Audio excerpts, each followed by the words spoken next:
बीता हुआ साल मीडिया के लिए कई मायनों में बहुत महत्वपूर्ण रहा। 2022 का अंत होते होते तक इसमें एक और महत्वपूर्ण चीज जुड़ गई, वो है एनडीटीवी चैनल का मालिकाना हक। एक तरह से यह बिजनेस डील ही है जिसमें एक व्यक्ति ने अपनी हिस्सेदारी दूसरे व्यक्ति को बेच दी। लेकिन यह मामला अलग है, क्योंकि यह सिर्फ एक आम कंपनी नहीं बल्कि एक मीडिया संस्थान है। साल 2014 में जब नरेंद्र मोदी प्रधानमंत्री बने, उसके बाद एनडीटीवी की भी एक छवि बन गई। आज के समय में जब अधिकतर चैनल सरकार की तारीफ में लगे हुए हैं और विपक्ष पर अटैक कर रहे हैं, ऐसे समय में एनडीटीवी ने विपक्ष से सवाल पूछने की बजाय सत्ता से सवाल पूछा।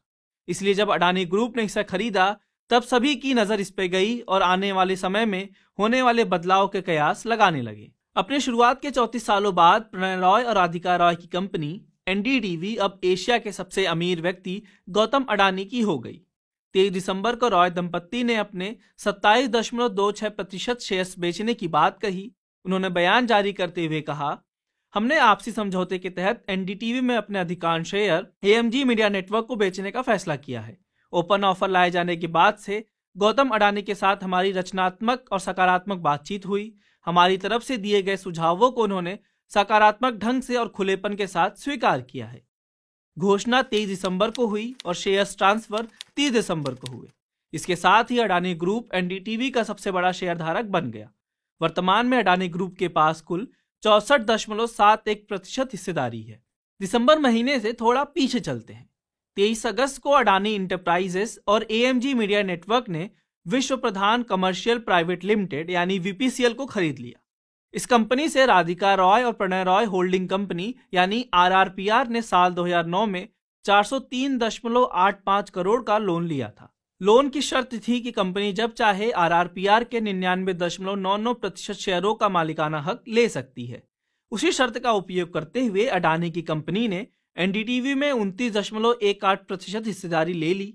आगे पढ़ने से पहले यदि आप जानना चाहते हैं कि वीपीसीएल कंपनी क्या है और इसका मालिक कौन है, तो इसे यहां देखें। साल 2008 में विश्व प्रधान कॉमर्शियल प्राइवेट लिमिटेड यानी वीपीसीएल नामक कंपनी की स्थापना हुई। दिलचस्प बात है कि इस कंपनी के पास कोई अपनी निजी संपत्ति नहीं थी। वीपीसीएल एक शेल कंपनी थी जिसके संपर्क शेल कंपनियों के एक जाल से होते हुए रिलायंस समूह से जुड़ते थे। वीपीसीएल के अधिग्रहण करने के साथ ही अडानी ग्रुप की एनडीटीवी में एंट्री हो गई थी। इसके बाद 26% और हिस्सेदारी खरीदने के लिए अडानी ग्रुप एक ओपन ऑफर लेकर आया। इसमें शेयरधारकों को 294 रुपये प्रति शेयर देने की पेशकश की गई। यह ऑफर 22 नवंबर को आया और खत्म 5 दिसंबर को हुआ। वैसे तो अडानी ग्रुप 26% हिस्सेदारी खरीदने के लिए ऑफर लाया था, लेकिन उसे इस ऑफर के जरिए 8.26% हिस्सेदारी ही मिली। इस बीच 30 नवंबर को रवीश कुमार ने इस्तीफा दे दिया। उनके इस्तीफे की खबर आग की तरह फैल गई। एनडीटीवी में तो मेल आ गया, लेकिन अभी तक रवीश कुमार ने खुद इसकी पुष्टि नहीं की थी और लोगों के बीच कौतूहल भी बन गया था कि अब रवीश कुमार क्या करेंगे। उन्होंने इस्तीफे के एक दिन बाद अपने YouTube channel Ravish Kumar official पर एक वीडियो पोस्ट करके इसकी पुष्टि की। फिलहाल वे अपने चैनल पर वीडियो बनाते हैं। इस समय मेरे रास्ते निश्चित नहीं हैं, निश्चित हैं तो सिर्फ हौसला है। उसका भी क्या भरोसा, कभी आसमान में होता है कभी पाताल में।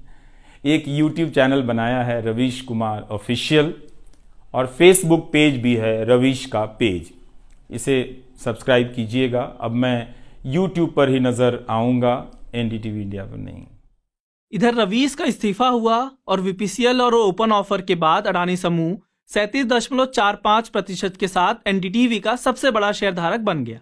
इस वक्त तक रॉय दंपत्ति की हिस्सेदारी 32.26% थी। एनडीटीवी के फाउंडर्स शुरुआत में अडानी ग्रुप द्वारा वीपीसीएल के अधिग्रहण से नाखुश थे, लेकिन बाद में दोनों अपने भी शेयर्स बेचने के लिए राजी हो गए। 23 दिसंबर को दोनों ने अपने कुल 32.26% में से 27.26% शेयर बेच दिए। अब रॉय दंपत्ति के पास कुल 5% शेयर्स हैं, जिसमें दोनों के 2.5% हैं। इस तरह अडानी समूह के पास कुल मिलाकर एनडीटीवी की 64.71% हिस्सेदारी है। बाकी का हिस्सा एफआईआई फॉरेन इंस्टीट्यूशनल इन्वेस्टर जैसे कि एलटीएस इन्वेस्टमेंट फंड और विकासा इंडिया, रॉय दंपत्ति, कॉर्पोरेट्स और अन्य के पास है। एनडीटीवी से प्रणय और राधिका रॉय के जाने के बाद चैनल की पहचान को लेकर सभी के मन में सवाल उठने लगी हैं। एनडीटीवी के पूर्व कर्मचारी विजय त्रिवेदी भी कहते हैं कि बिना रॉय के एनडीटीवी नहीं है, यह वैसे ही है जैसे बिना आत्मा के शरीर। हालांकि अभी तक एनडीटीवी के चेयरपर्सन प्रणय रॉय और राधिका रॉय ही हैं, लेकिन अडानी समूह की कंपनी एएमजी मीडिया नेटवर्क के सीईओ और editor in chief Sanjay Pugalia और वरिष्ठ पत्रकार सेंथिल चेंगलवारायण को एनडीटीवी के बोर्ड ऑफ डायरेक्टर्स में शामिल किया गया है। वहीं गौतम अडानी ने इंडिया टुडे से खास बातचीत में कहा कि एनडीटीवी एक स्वतंत्र, विश्वसनीय और अंतर्राष्ट्रीय नेटवर्क होगा। मैनेजमेंट और संपादकीय टीम में हमेशा एक लक्ष्मण रेखा बनी रहेगी। जैसा कि हमने पहले बताया कि विश्व प्रधान कमर्शियल प्राइवेट लिमिटेड, जो कि मुकेश अंबानी की कंपनी है, और अब अडानी एनडीटीवी के पास आने से क्या बदलेगा, इसको लेकर कई सवाल मीडिया में उठाए गए हैं। इस पर रवीश कुमार ने भी अपनी राय दी। वो कहते हैं, उनका कोई आदमी मीटिंग लेने तो नहीं आया था। उन्होंने कभी स्टेटमेंट दिया था कि सरकार की आलोचना करने की का हिम्मत का साहस होना चाहिए? दिया था। उन्होंने कहा था कि हम ग्लोबल ब्रांड बनाएंगे, अल जजीरा जैसा इंडिया में होना चाहिए? नहीं कहा था ना। तो दोनों में बड़ा अंतर है। इसी तरह एनडीटीवी के पूर्व मैनेजिंग एडिटर अनिंदो चक्रवर्ती भी कहते हैं कि अंबानी का कभी कोई व्यक्ति एनडीटीवी में नहीं घुसा। एनडीटीवी में कभी यह नहीं कहा गया कि आप यह करिए क्योंकि अंबानी चाहते हैं। हमने बीपीसीएल से लोन लेने के बाद भी कई स्टोरी अंबानी के खिलाफ की है, लेकिन कभी किसी ने नहीं रोका। हालांकि एनडीटीवी के बदलने को लेकर एनडीटीवी के ही पूर्व पत्रकार संदीप भूषण कहते हैं, कौन सा चैनल मालिक बदलने के बाद नहीं बदला, इससे एनडीटीवी भी अछूता नहीं रहेगा। पढ़िए न्यूज लॉन्ड्री की यह रिपोर्ट, अडानी का एनडीटीवी प्रणय रॉय के बिना क्या है एनडीटीवी, और अंग्रेजी में from 2022 to 23 N NDTV without Roys. हमने इसमें एनडीटीवी के पूर्व और वर्तमान कर्मचारियों से बातचीत की है। 34 सालों के उतार चढ़ाव भरे लंबे सफर के बाद आज प्रणय और राधिका रॉय एनडीटीवी का हिस्सा नहीं है। कई लोग इसे भारत में टीवी न्यूज के पतन की तरह देख रहे हैं।